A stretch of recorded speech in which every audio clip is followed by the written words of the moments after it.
Nation of Fitin10, it is day 63, 7 days to go. And I did actually watch yesterday's video. I don't usually watch them, but I realized, wow, I did a really poor job of explaining a couple things. So I'm just gonna reiterate a little bit about what I talked about yesterday. And I'm gonna explain the whole rice thing again because I realized I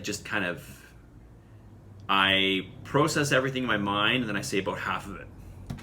So I'm going to say it again. What happened was I miscalculated the rice, which you probably understand. I thought it was 400 grams dry. It was 500 grams dry. Actually, that's actually what it was. And that ended up turning into 1,500 grams. And when you add a liter of water, which is what I did, I added 4 cups. So I doubled the water, right, at 2 cups dried rice, which is 500 grams after I weighed it. Then I added a liter of water to it. Okay, and a liter, you know, the density of water per gram or per cubic centimeter is 1 gram. What am I trying to say here? The weight, the density of water is 1 gram per cubic centimeter or per milliliter. So 1,000 milliliters is 1,000 grams, right? So you add it together, you get about 1,500. And the thing that I found surprising was the fact that when I weighed out the cooked rice, it was like basically exactly 1,500, which means it didn't lose any water through evaporation, which I thought there would have been some.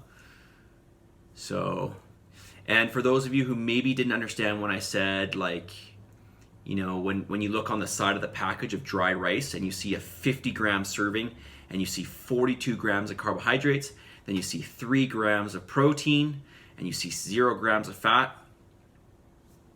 Now you have 45 grams of macronutrients making up the rice, but what's the other 5 grams?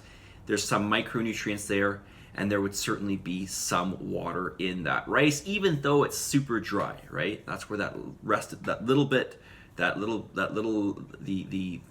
remaining 10%, or I guess it'd be a little bit less than 10%, is going to be water. Okay, as hard as that may seem to believe, when something is, 8% water, something gets pretty dry. Okay, but the human body, right? We're dry, right? The human body is on average about 68% water. 68% water, right? Okay, so again, that's why my calculation was off, right? And so whatever you cook, if you measure whatever out dry in terms of, at least this is with jasmine rice, you can, so if you measure out 50 grams dry, let's just say,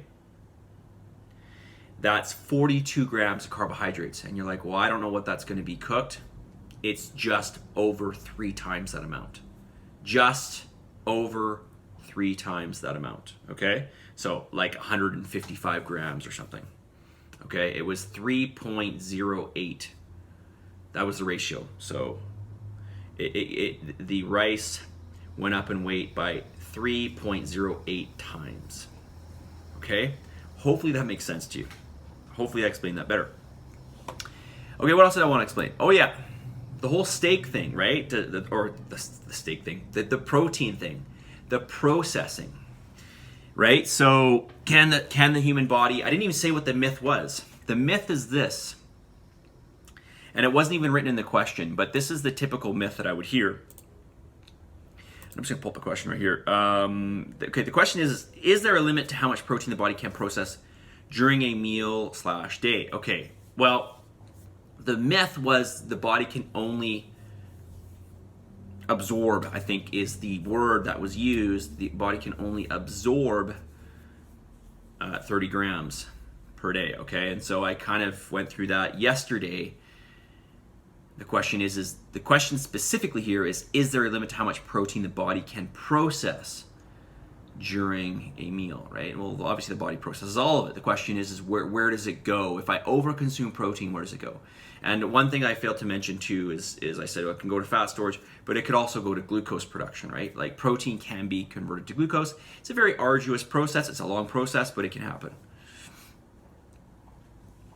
Okay, so the short answer to this is all the protein you eat gets processed, all of it. The question is how much of it gets utilized for energy, how much of it gets utilized towards, let's say, I don't know, fat production, or just say, let's say, increasing blood glucose levels, and then maybe that goes to fat, or maybe gets utilized for energy, versus how much of it goes towards tissue repair, right? Because that's basically what's going to happen with protein, right? When you process it, it's going to break down to amino acids. Those amino acids are going to serve functions such as helping to replenish the amino acid stores in the body. No stores because it doesn't store, but helping to serve the repair of not just your muscles, but your skin, your hair, your nails, other tissues in the body, right? Other organs. Okay, so if it doesn't go towards those things, what happens to the rest of it? Okay, we might excrete a little bit of it. This goes for all macronutrients. And then certainly, like I said, it could go to fat storage. It might go to increasing glucose production, which could be utilized as energy. Okay, but all of it gets processed. Okay, question 2.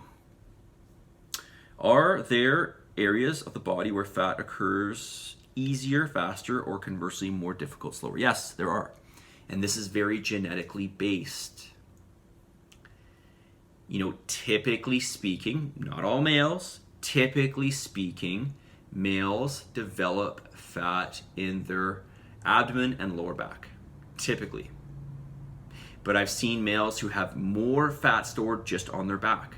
And I've seen males who've stored it more in their legs. I'm typical male.